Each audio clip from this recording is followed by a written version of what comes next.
എളുപ്പത്തിലൊരു breakfast ഉണ്ടാക്കിയാലോ?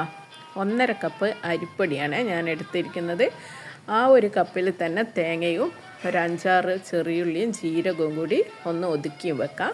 അപ്പോൾ 1.5 cup അരിപ്പൊടിക്ക് 3 cup വെള്ളം തിളച്ച് കഴിഞ്ഞാൽ അതിലേക്ക് ഉപ്പും ഇത്തിരി വെളിച്ചെണ്ണയും ഒഴിച്ചു കൊടുക്കുക. അതിനുശേഷം അരിപ്പൊടി അതിലേക്ക് ചേർത്ത് ഇളക്കി യോജിപ്പിക്കുക. ആ വെള്ളമൊക്കെ ഒന്ന് വറ്റി വരുന്നവരെ നന്നായി ഒന്ന് ഇളക്കി കൊടുക്കുക. അതിന് ശേഷം ഒതുക്കിയ തേങ്ങയും കൂടി അതിൽ ചേർത്ത് മിക്സാക്കി വെള്ളം വറ്റുന്നത് വരെ തിരിച്ചും മറിച്ചും ഇട്ട് ചേർത്ത് കൊടുക്കുക. അങ്ങനെ ഇത് മുഴുവനും വെള്ളമൊക്കെ വറ്റി കഴിഞ്ഞു. ഇനി ആ പാത്രത്തിൽ നിന്ന് വേറൊരു പാത്രത്തിലേക്ക് മാറ്റി തണിയുന്നത് വരെ ഒന്ന് മൂടി വെക്കാം.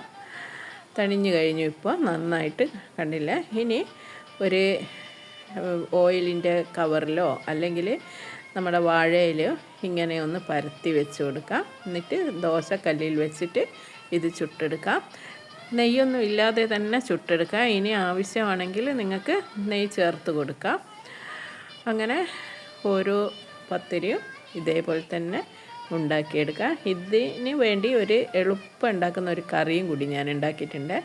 ഇഞ്ചി, പച്ചമുളക്, വെളുത്തുള്ളി, സവാള, തക്കാളി ഇത്രയൊന്ന് വഴറ്റി അതിലേക്ക് മുട്ട പൊട്ടിച്ചൊഴിച്ച് കൊടുത്ത് ഇത്തിരി ഉപ്പും കുരുമുളക് പൊടിയും ചേർത്ത് സ്ക്രാമ്പിൾ ചെയ്തെടുത്തിട്ടുണ്ട്.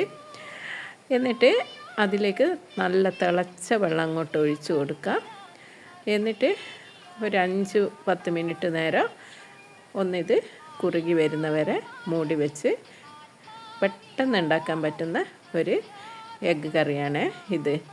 അപ്പോൾ പത്തിരിയും തയ്യാറായി, മുട്ടക്കറിയും തയ്യാറായി. ഇതുപോലെ എല്ലാവരും ഒന്ന് ഉണ്ടാക്കി നോക്ക്. നിങ്ങൾക്കെല്ലാവർക്കും ഇഷ്ടപ്പെടും. നല്ല സോഫ്റ്റായ പത്തിരിയാണ് ഇത്. ഒറോട്ടി എന്നൊക്കെയാണ് കണ്ണൂരൊക്കെ പറയുക. എല്ലാവരും ഒന്ന് ട്രൈ ചെയ്യണേ.